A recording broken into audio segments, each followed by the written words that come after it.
Allora, ci troviamo di fronte a due statue che ho chiamato sorelle perché hanno la particolarità innanzitutto di essere state fatte dal medesimo autore, lo scultore di Taggia Salvatore Revelli, di cui il busto in gesso è nella chiesa di Taggia, dove c'è la Madonna Milagrosa, il forno della Madonna di Taggia,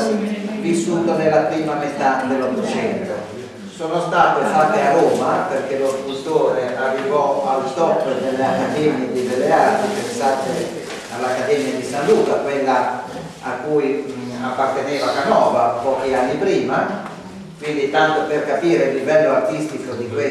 quest'uomo, il quale nella sua produzione locale ha queste due statue, anche altre statue nel Duomo di Portomolino, il Quattro Evangelisti, il busto di Pio VII.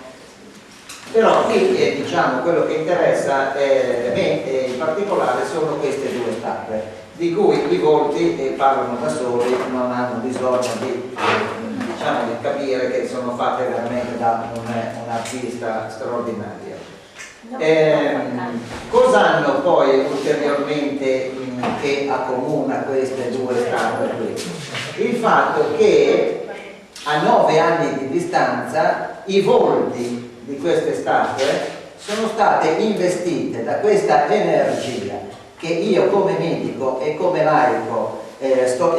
studiando e che sto approfondendo, a cui ho dato nomi medici, quindi adesso è inutile stare a tirare fuori, la quale energia, ed è qui che entra in gioco il medico, è qui che entra in gioco lo scienziato, è qui che entra in gioco il laico, perché diciamo l'origine di questa energia è invece materia dei sacerdoti, dei teologi, del Vaticano, della Chiesa. Al medico, ed è questa la novità straordinaria di questo segno, che chiamo proprio lo segno del terzo millennio, al medico interessa raccogliere la cascata e il prodotto che deriva da queste cose qui, da questa santità, da questa energia, quindi che si traduce in energia. Io dico la prima manifestazione di questa energia che abbiamo è la luce.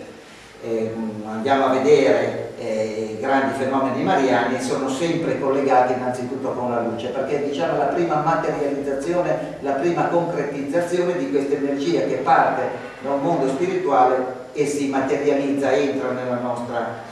nostra realtà, quindi da qui.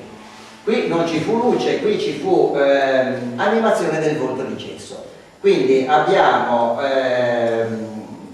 questa energia che muove le molecole di gesso, i pigmenti, perché sono state fatte in gesso, modellate a mano, fatte in gesso, dipinte a mano e applicate poi sugli occhi, siccome lo scultore voleva dare il massimo realismo alle sue statue, applicati poi degli occhi di vetro. Quelli di Taggia addirittura, poi ci fu un processo canonico ufficiale, disse li comprai a Tolone, perché all'epoca lui era stato a un certo momento anche a Tolone a imparare la scultura in legno, dice lo comprai su una bancarella a vil prezzo proprio degli occhi di vetro che normalmente si mettono per le bambole e quelle cose lì. E però dice saldate con gesso liquido, in modo che per muovere questi occhi, per muovere questi vetri, bisognerebbe frantumare la testa della statua, tanto per capire di cosa stiamo parlando. Quindi abbiamo,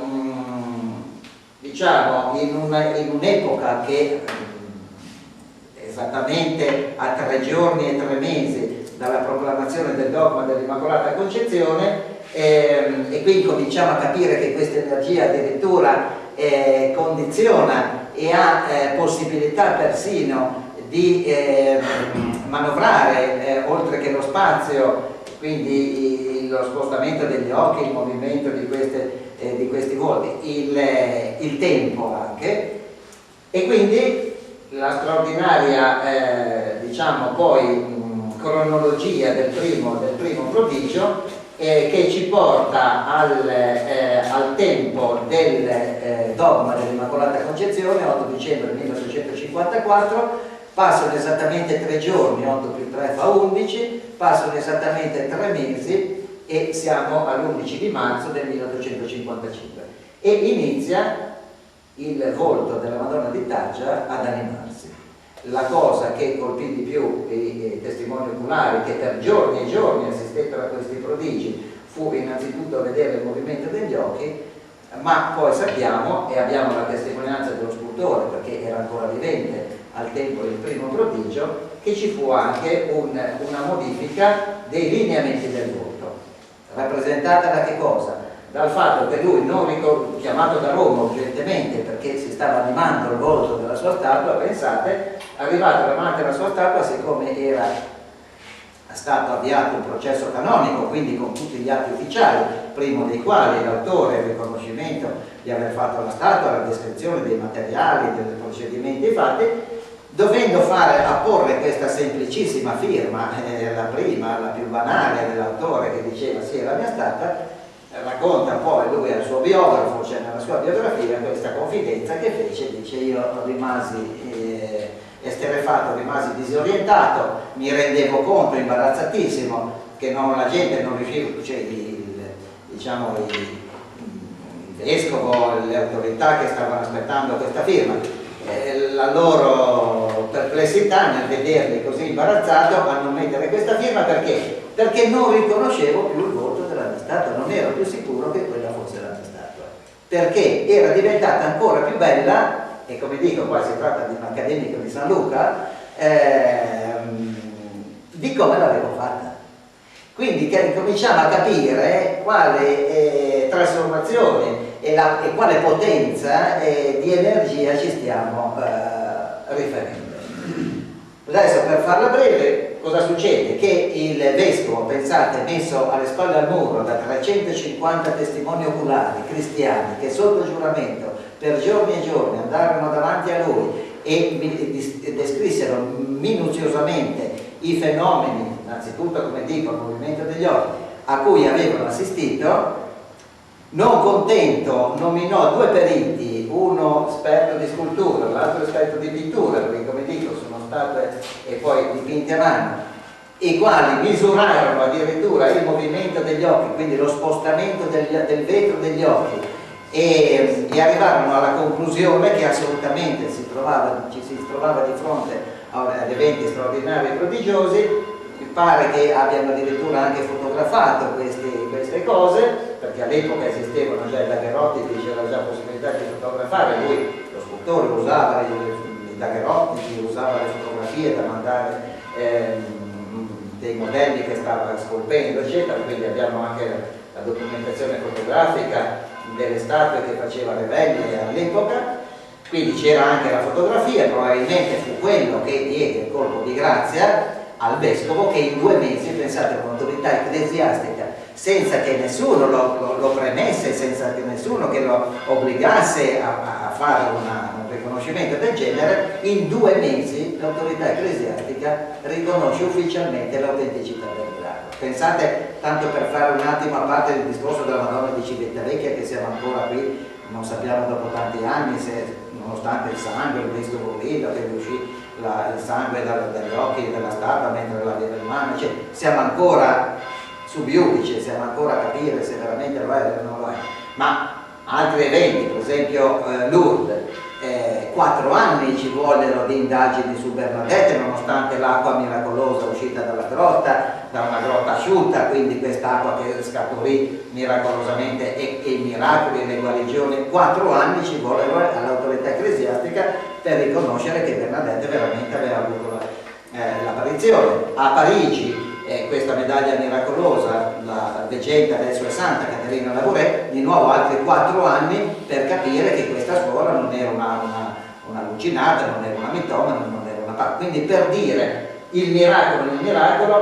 il riconoscimento di questo evento qua. Ma poi ulteriormente, la cosa ulteriormente straordinaria che si materializza appunto in quella corona, qual è? Che il vescovo mandò immediatamente gli atti a Roma, al Papa Pio IX, dicendo: caro Papa, guarda che ci troviamo di fronte a un evento doppiamente importante, per non dire triplamente importante, perché in se stesso la straordinarietà dei fenomeni, il fatto poi che interessava al Papa, appunto la conferma del dogma che aveva appena proclamato 3 mesi, 3 giorni prima, l'8 dicembre 1854, e se vogliamo poi anche il dogma che verrà poi proclamato nel Concilio Vaticano I nel 1800, che finirà drammaticamente nel 1870 con la presa di Roma, cioè l'infallibilità del Papa quando proclama delle verità di fede. Quindi il Papa,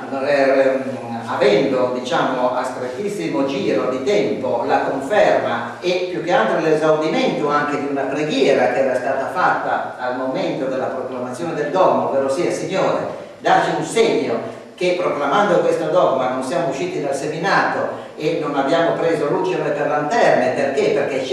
ci vollero 18 secoli, 1850, quindi 1854 anni della storia del cristianesimo per arrivare a questa verità di fede. Perché? Perché all'interno stesso del cristianesimo, quindi non nei protestanti, testimoni di Geova, atei, eccetera eccetera, anticlericali eccetera, ma all'interno della Chiesa cattolica c'erano delle correnti teologiche di primissimo livello, che erano le correnti per esempio domenicane, come una alfiere come San Tommaso d'Aquino, che non vedevano la necessità di questo dogma, che si concretizza in che cosa? Che l'embrione di Maria, quindi quando si formò l'embrione di Maria da San Gioacchino e Sant'Anna, questo embrione unico nella storia di miliardi di uomini che da Adamo ed Eva fino alla fine del mondo, l'unico embrione preservato miracolosamente dal peccato originale. Questa è l'Immacolata Concezione, e approfitto a chiarirla perché tanti pensano che l'Immacolata Concezione, anch'io da bambino lo credevo, fosse il concepimento di Maria e di Gesù al momento dell'annunciazione. Non è quello è il momento dell'incarnazione, dell'annunciazione e dell'incarnazione. L'Immacolata Concezione è, diciamo, la preparazione in vista poi dell'incarnazione, diciamo, dell'essere umano che è Maria, che avrebbe dovuto in se stessa permettere il passaggio di Dio dalla sua realtà spirituale al nostro mondo materiale, che si chiama incarnazione. Ecco, questo essere doveva essere assolutamente speciale, preservato, e quindi perché peccato originale cosa significa? Come qualunque peccato, significa appartenere anche per un tempo brevissimo, come i domenicani dicevano, magari un attimo, però subito anche Maria deve aver avuto anche lei peccato originale, altrimenti, era la tesi domenicana, la croce di Cristo, quindi la redenzione, per Maria non sarebbe valsa, perché la redenzione è quella che ci lava dal peccato originale e ci salva, e per Maria, che non avrebbe avuto neanche questo peccato dall'origine, praticamente sarebbe stata inutile. Quindi figuriamoci una bestemmia, una cosa assolutamente inconcepibile, eccetera. E volte da orme, vi assicuro, nelle chiese, quando arrivavano i domenicani a sostenere questa cosa, perché c'era nel popolo di Dio, si chiama il sensus fidei del popolo di Dio, avvenivano delle ribellioni, proprio anche in chiesa venivano a volte inseguiti questi predicatori domenicani, perché nel popolo di Dio ci si ribellava istintivamente al pensiero che Maria potesse essere appartenuta anche per un attimo al demonio, questa donna che sappiamo tutta pura, la madre di Dio, eccetera. Però siccome sul Vangelo non c'era questa proposizione, non c'era questa evidenza, ci vollero 18 secoli di storia del cattolicesimo, per cui al momento poi ci si avvalse delle teorie, specialmente di un grande mistico teologo che era Moscoto, che era un francescano irlandese, che diede la proposizione, la formula per soddisfacente per arrivare a questo dogma, però rimaneva sempre un fondo di dubbio nel Papa e nella Chiesa, di non essere andati fuori dal seminato, di non aver affermato qualche cosa di non vero. Per cui venne formulata questa preghiera, e quando appena 3 mesi, 3 giorni dopo viene la notizia da Taggia che inequivocabilmente questi prodigi ripetuti a oltranza, che ha messo l'autorità ecclesiastica con le spalle al muro in 2 mesi, erano anche importanti perché stavano confermando il dogma, capite che il Papa ha un gesto proprio di esultanza, e quindi risponde da Roma. Avesse avuto, pensate, un Papa, un capo della Chiesa Cattolica, con all'interno addirittura delle voci dissenzienti, avesse avuto il minimo sospetto che a Taggia avessero preso lucciole per lanterne, che anche il vescovo si fosse fatto cose chiaramente, capite, la fanta politica, la fanta teologia, ma mettiamo anche che quindi la popolazione avesse contagiato il parroco fosse riuscito a contagiare l'autorità ecclesiastica, tutti esaltati che a un certo momento vedono una cosa che avesse avuto questo minimo sospetto, avrebbe mandato 2 righe dicendo: caro vescovo, mi compiace, un bel segno, andate avanti, una bella devozione, così, complimenti, eccetera. Niente, si compromette anche lui, capo della Chiesa Cattolica, al centro dell'attenzione mondiale sia della Chiesa che dell'antichiesa esterna, e dice: miei cari, incoronate, diede ordine che venisse incoronata a suo nome, il vescovo fa incoronare a mio nome. All'epoca i papi non si spostavano, non facevano viaggi, ma si capisce dal tono e dal gesto che ha fatto il Papa che se fossimo in tempi contemporanei, come del resto fece Pio VII a Savona, che volle lui personalmente incoronare la Madonna della Misericordia di Savona, a cui attribuiva la liberazione dalla prigionia napoleonica, eccetera, sarebbe venuto a Taggia lui personalmente a incoronare la statua, cosa che invece diede mandato al vescovo. Quindi arrivarono, pensate, il 1° di giugno del 1856, quindi dell'anno alla fine del marzo, quindi dell'anno immediatamente successivo, diede ordine che venisse incoronata, e quindi con una corona d'oro impreziosita ulteriormente da gemme preziosissime che le impreziosiscono ulteriormente, questa statua qui, perché assolutamente confermava dopo 150 anni. E poi abbiamo la conferma che in occasione del 150esimo, ma poi anche in occasione del 50esimo che fu nel 1905, nel centenario che fu nel 1955, adesso nel 150enario 2005, il Vaticano, che volle Giovanni Paolo II, pensate, prima di iniziare il giubileo, quindi il momento che poi lui andò, che vi avevo detto, l'11 marzo inizierà il giubileo a Taggia, prima che cominciasse il giubileo volle addirittura, quello che dico l'attenzione dei papi specialmente, la statua miracolosa, proprio quella originale, la volle a Roma, e fece fare una mostra in Vaticano intitolata La Donna vestita di sole, in cui erano mostrate varie statue della Madonna, e chi c'è stato ha detto: io sono entrato lì all'ingresso della statua, all'ingresso della mostra mi sono imbattuto in questa statua e ho detto: ma questa è una Madonna di Taggia. Era all'ingresso, quindi per tutti i visitatori si trovavano immediatamente di fronte alla Madonna di Taggia, messa all'ingresso della mostra in Vaticano, La Donna vestita di sole, voluta da Giovanni Paolo II. Finita questa mostra, finì proprio in occasione dell'inizio del giubileo, quindi questa statua venne portata e arrivò proprio il giorno 11 marzo, infatti il parroco se la portò in braccio questa statua qui, durante questa processione, grandi festeggiamenti, eccetera. All'epoca dell'incoronazione, quindi, che se voi entrate nella chiesa di Taggia lo vedete affrescato sulla volta della chiesa, proprio immortalato per l'eternità insieme a quella statua, vedete la scena, cioè un mare di gente. Pensate, si calcolò che arrivarono 30.000 persone a Taggia per assistere all'incoronazione, e vedete 4 vescovi, quindi non solamente il vescovo di Ventimiglia, ma 4 vescovi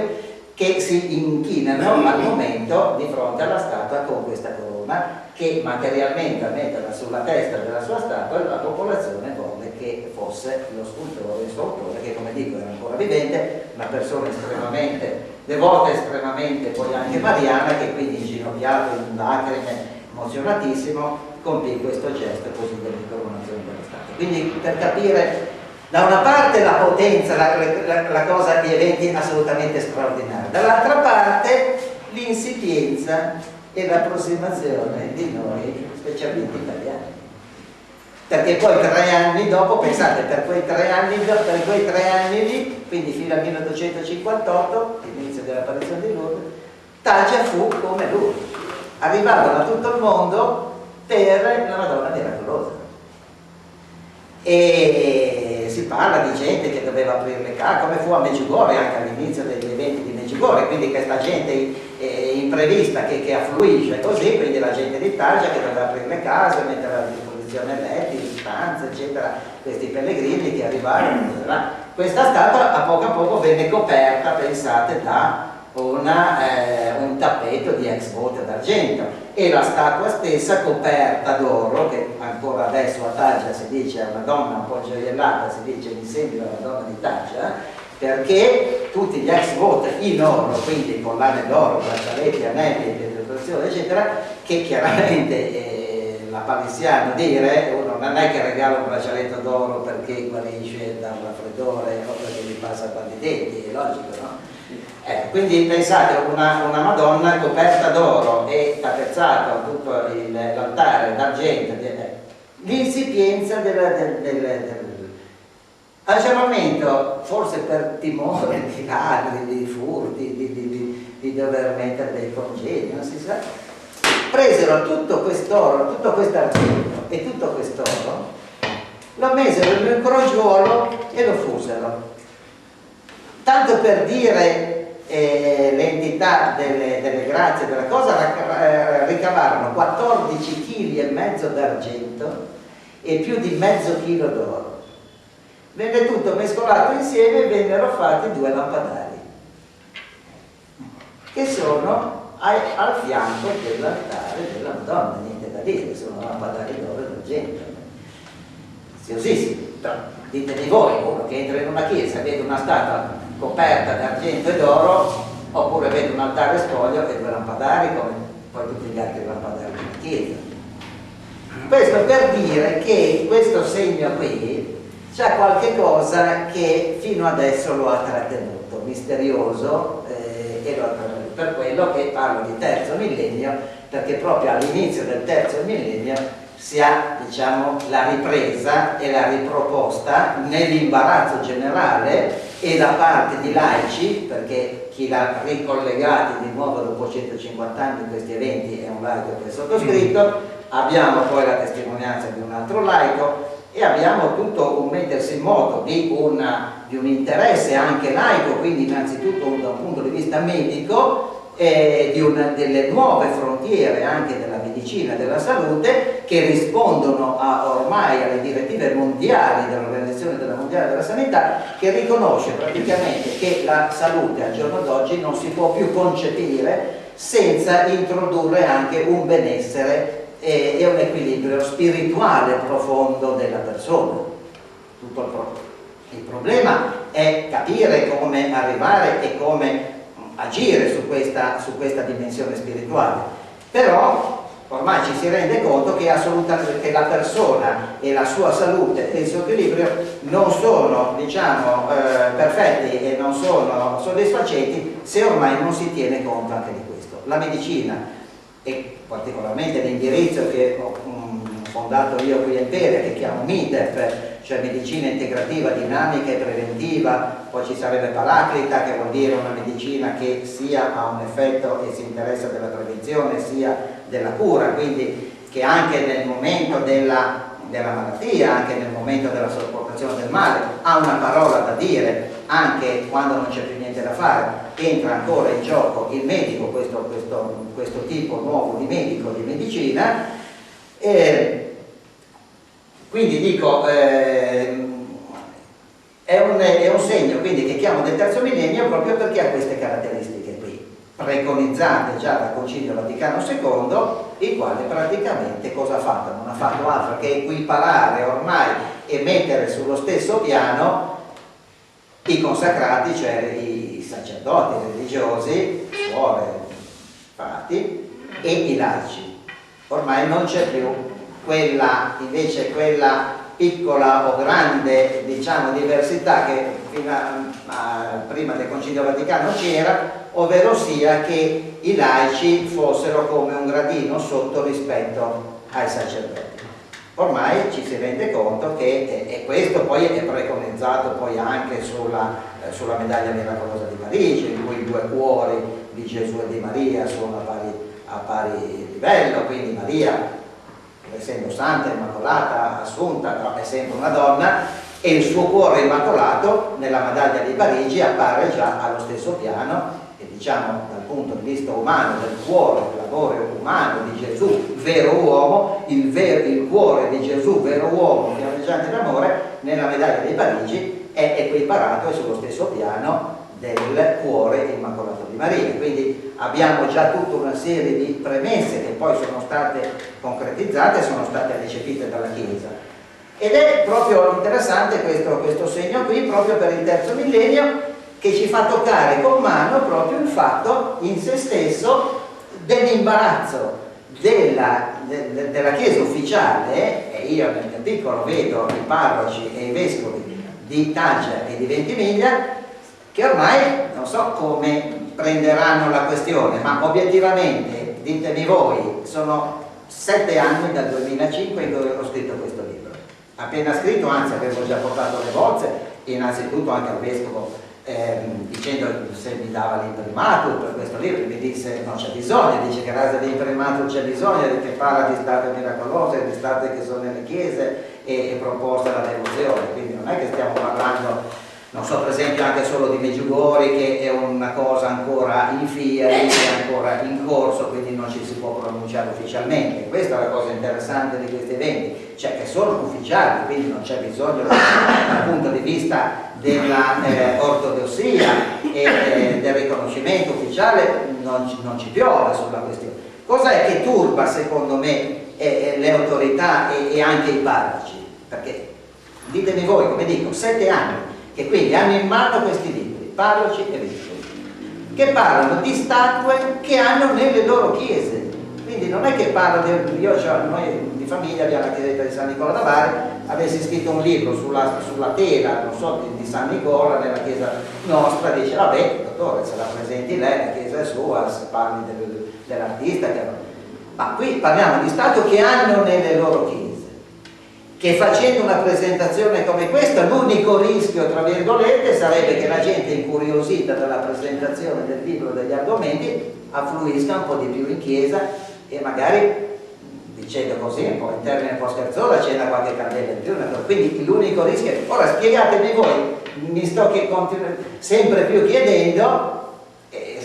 come mai 7 anni che hanno in mano un libro che non gli è costato niente, anche lì non è che gli ha comprato le bozze, che allora dice guarda dottore abbia pazienza, ma abbiamo prima da fare le spese per il tetto, poi per la manutenzione, per il sacrestano, le candele, molto interessante, però abbia pazienza, non siamo ancora riusciti a trovare i soldi per pubblicare, benissimo. Ma è pubblicato a mie spese. L'unica cosa sarebbe organizzare a Taggia e a Loano una presentazione come questa. Come mai 7 anni, quindi non 7 giorni o 7 mesi, non è che pretendessi 7 giorni, 7 anni non si è ancora riusciti ad avere una presentazione ufficiale, e io sinceramente ringrazio qua Don Gianni, non posso andare su un parroco e dire guardi mi presenti questo libro, perché a un certo momento, come non l'ho fatto con Don Gianni, lui spontaneamente, poi sentendo anche Vittorio, ha consentito a fare questa presentazione, ma io non mi permetterei mai né di andare da un vescovo né da un parroco a dire caro parroco mi metta al manifesto che io domani voglio presentare il mio libro. Però c'è questo punto interrogativo, come mai? Allora le risposte che io mi do sono 2, o la prima è questa, ovvero sia forse una certa piccola vergogna, non lo so, nel senso di dire ma in fondo questo libro parla di eventi che noi abbiamo nelle nostre chiese da 150 anni e non ci siamo mai accorti di questa intreccio, di questi collegamenti tra i due eventi. Quindi che figura ci fa adesso fare questo laico che ce le presenta, e noi per 150 anni cosa abbiamo fatto? Non abbiamo mai realizzato queste cose qua. Poi la seconda spiegazione invece è proprio questa, il fatto che i 2 eventi nel libro appaiono collegati, ma il libro, lo vedrete leggendo il libro, non è che fa più di tanto, il libro presenta le cronache, quindi fa la fotografia storica attraverso le fonti diciamo ufficiali che sono nella curia del vescovado di Albenga e di quello di Ventimiglia, e non fa altro che riportare alla luce e ripubblicare le cronache, gli eventi. La cosa elementare, la paliziana, è che a un certo momento le due cose vanno esattamente a sovrapporsi e sono impressionantemente sovrapponibili e intrecciati. E quindi vedete che quello che succede di qua si ripete di là, quello che succede di là succede di qua. Ma non solo, adesso cosa succede? Io sono, come dico, 12 anni che studio questi eventi e la questione sta lievitando ulteriormente, ovvero sia, vediamo che non solo Taggia si collega a Loano, ma noi, inserendo le date di inizio di Loano e di Taggia, quindi 11 marzo 1855, 8 marzo 1864, andiamo a vedere che 5 eventi mariani, in cui noi in Italia abbiamo questi due di Loano e di Taggia, ma nel mondo e in particolare questi tre sono in Francia, eventi di una potenza di nuovo di questa energia strepitosa che sono la medaglia miracolosa di Parigi, medaglia miracolosa perché ha messa in circolazione come Chiesa Maria che fece fare quella medaglia, quindi una medaglia che non esisterebbe se non fosse stata Maria in apparizione a dire a Caterina Labouré: fai fare una medaglia così davanti, così di dietro, chiunque la porterà addosso, specialmente al collo, sarà sotto la mia protezione, otterrà grandi grazie, basta che li chieda con fiducia. Appena messa in circolazione questa medaglia si parlò immediatamente di torrente di grazie. Se voi leggete le cronache delle grazie di questa medaglia, sembrano delle magie, sembrano dei prodigi, perché viene messa in gioco questa potenza, che è potenza di miracolo e potenza di provvidenza, che è impressionante. Pensate che quando morì Caterina Labouré, nel 1874 mi pare, si calcolò in Francia che circolavano 1 miliardo, già nel 1874, quindi dopo 44 anni dalla morte della reggente, 1 miliardo di medagliette, perché la gente se le contendeva, non so come dire, ma poi grandi santi. Teresa di Calcutta aveva, uno che l'ha conosciuta dice, aveva la sua suora, diciamo, a lato, siccome lei era un po' anziana, un po' debole, che aveva un pacco così di medaglie, di queste medaglie di Parigi, e le distribuiva alle persone che incontrava. Io ho conosciuto uno, dice, ero all'aeroporto, mi sento battere sulla spalla, mi giro, Madre Teresa di Calcutta, mi prende la mano, mi apre la mano, mi mette la medaglia, me la chiude e non so, mi dice le parole, preghi questa medaglia, preghi Maria, così, una cosa là, e se ne va. E questo dice, sì, aveva questa suora a fianco che gli portava il pacco delle medaglie. Don Orione, San Luigi Orione, usava queste medaglie di nuovo, sembrerebbe quasi in modo magico, nel senso che lui mise su l'opera della piccola provvidenza, del Cotolendo, quelle cose lì, e aveva bisogno quindi di terreni, di palazzi, aveva bisogno di strutture, e dicono, i suoi, della sua congregazione, dice, quando vedeva un terreno, una casa che poteva andare bene, cosa faceva? Prendeva una manciatina di medaglie e le buttava. Dice, immancabilmente, puntualmente, un mese dopo, 2 mesi dopo, ma neanche tanto, telefonata, caro Don Orione, ci sono gli eredi di quel terreno lì che sarebbero interessati a cederlo, oppure il sindaco, l'amministrazione che c'è quel palazzo, se le interessasse, erano quelle dove aveva gettato questi medaglie. Quindi 5 eventi così per concludere questo incontro di presentazione velocissima. Parigi, La Salette, 19 settembre 1946. Il dogma dell'Immacolata Concezione è come se fosse il palmo della mano e le dita in funzione del palmo della mano, perché tutto converge su questo evento centrale che è il dogma dell'Immacolata Concezione. Quindi Parigi, La Salette, Taggia, Lourdes, pensate, la potenza di Lourdes,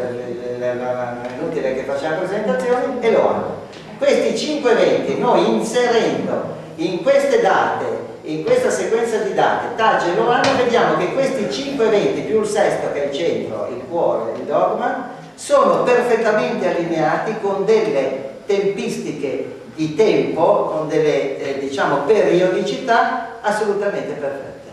E non solo assolutamente perfette, ma anche con dei numeri assolutamente simbolici, che sono l'8, il numero 8 prima della proclamazione del dogma, e 3 volte 8, perché 3 volte 8 mi insegnate che fa 24, giusto? Quindi c'è dal 1830 al 1854 la proclamazione del dogma, sono 3 volte 8 anni, di cui 2 volte 8 e 8 16 tra Parigi e La Salette, perché fu 1846, quindi 30 più 16 fa 46, siamo alla Salette. 8 anni dopo abbiamo la proclamazione. Quindi 3 volte 8, già il numero 8 in sé è simbolico, anche nella chiesa adesso qua dei Giuseppini, se voi vedete il campanile, la cupola è ottagonale. Il Duomo di Porto Maurizio di nuovo ottagonale. Perché viene scelto il numero 8 per le cupole, certi campanili, i battisteri, le fonti battesimali sono sempre ottagoni? Perché l'8 rappresenta l'8° giorno, il giorno della resurrezione, il giorno del Signore, la domenica, e quindi il battesimo, queste cose, vasche ottagonali, campanili, eccetera. 3 volte 8 per di più è il nome di Gesù. Nella numerologia cristiana 3 volte 8 è il nome di Gesù, come 3 volte 6 nell'Apocalisse è il numero della bestia. Quindi c'è anche una numerologia cristiana che non è niente di superstizioso, non è niente di cosa, ma sono eventi che andiamo a riscontrare poi anche qui. Poi con la proclamazione del dogma, come se la risposta dell'umanità nella Chiesa e nella figura del Papa, che risponde a questa sollecitazione cominciata già a Parigi, perché nella medaglia miracolosa c'è scritto Maria concepita senza peccato, prega per noi che ricorriamo a te. Maria concepita senza peccato significa Maria Immacolata. Quindi 24 anni dopo la Chiesa recepisce, la proclama come verità di fede, come se questa risposta, quindi questa sinergia umanità, Dio, cambiasse qualche cosa nella periodicità, inizia la periodicità all'insegna del 3. E con queste grandezze di tempo che noi abbiamo anche nella nostra carta d'identità, noi siamo identificati per un giorno, un mese, un anno di nascita, quindi si allineano nel segno del 3, 3 giorni e 3 mesi, abbiamo visto Taggia, 3 anni, perché Taggia 1855, 3 anni 1858, l'inizio dell'apparizione di Lourdes, poi 2 volte 3 anni, quindi 6 anni dopo 58, 8, 6 per far 14, 1864, 8 di marzo 1864 inizio dei prodigi e dei prodigi, sì, della Stata di Loano, la quale anche lei questa volta in circostanze diverse, più drammatiche, impallidì come una donna che stesse per svenire, questi occhi andavano ad abbassarsi sotto queste palpebre di gesso, e pare anche la lacrimazione della statua per giorni e giorni, che chi assisteva, donne specialmente, immaginate le urla spaventose, si strappavano i capelli e si buttavano per terra, perché il prodigio di Loano fu in circostanze drammatiche rappresentate dalla cacciata dei frati della statua dalla chiesa, messa in mezzo alla strada, confiscata la chiesa, confiscato il convento, eccetera, eccetera. Ecco, quindi niente, quello che mi interessava oggi era sentire questa testimonianza qui, perché questa testimonianza qui fa fare